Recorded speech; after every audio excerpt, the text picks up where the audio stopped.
Alam nyo ba, mayroon akong nakitang magandang pasyalan dito sa Pangasinan. Halina't samahan nyo akong maglibot dito sa Pailaw sa bayan ng San Nicolas, Pangasinan. Pagbungad mo pa nga lang ay makikita mo na ang sobrang liwanag at naggagandahang iba't ibang hugis ng palamuti. Pagpasok mo pa nga lang ay mapapawaw ka talaga sa sobrang ganda at liwanag. Ito ang hugis regalo na napakaganda ang disenyo. Dito naman sa may gitna, makikita mo ang naglalakihang Christmas decors. May hugis teddy bear na pwede kang magpicture sa gitna. May hugis ng kristal ng snow. May hugis eglow na napakalaki at pwede kang tumambay sa loob nito. May naglalakihang reindeer na napakaganda.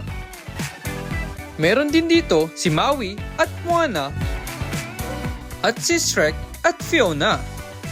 Dito din ay pwede kang umakyat hanggang 3rd floor at magtambay para makita ang magagandang palamuti. Mayroon din silang ganto na parang sa Luneta Park at mayroon din si Santa Claus na nagbibigay ng gift sa mga bata.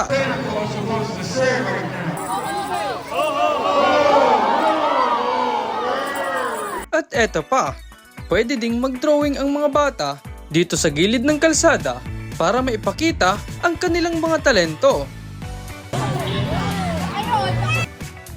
May food bazaar din dito na mapipilian ka talaga dahil sobrang dami ng choices. Dito nga ang napili namin sa Poldos Inasal dahil unli rice na, unli drinks at unli sabaw. O diba?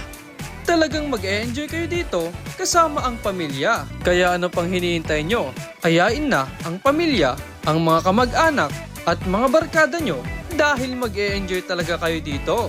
Hanggang dito na lang at kita-kits tayo!